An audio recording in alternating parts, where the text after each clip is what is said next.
আগামী দিন যে নির্বাচন হবে কোথায় কি হবে জানি না, তবে এখানে জিতবে হচ্ছে ধানের শীষ। এখানে কে কি এসে বললো, বলবে, আসবে, যাবে মাথায় রাখার দরকার নাই।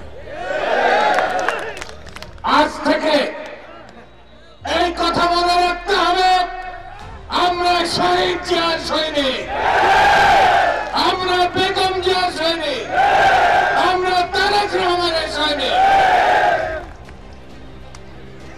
আমরা এক সৃষ্টিকর্তা ছাড়া কারোর কাছে মাথা নত করি।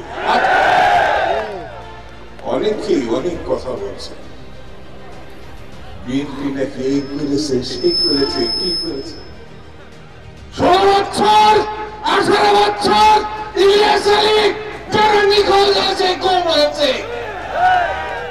আজকে কেউ কেউ 1 মাসের ঘটনায় মনে করছেন কি ফেলে দিলেন, কি হয়ে গেল। এমনি এমনি আপনার বাংলাদেশ মুক্ত হয়ে গেল। কয়টা ছেলে না আপনার, কয়টা। এতই যদি শক্তি, এতই যদি ক্ষমতা, ইলেকশনের বিরোধিতা করেন কেন? বিরোধিতা করেন কেন? পার্টি বানাবেন, ঘোষণা করবেন, সরকার সমর্থন দেবে, তারপরে বুঝে দেখবেন ইলেকশন করবেন কিনা। না, বিএনপি কি চিনেন না? এখানে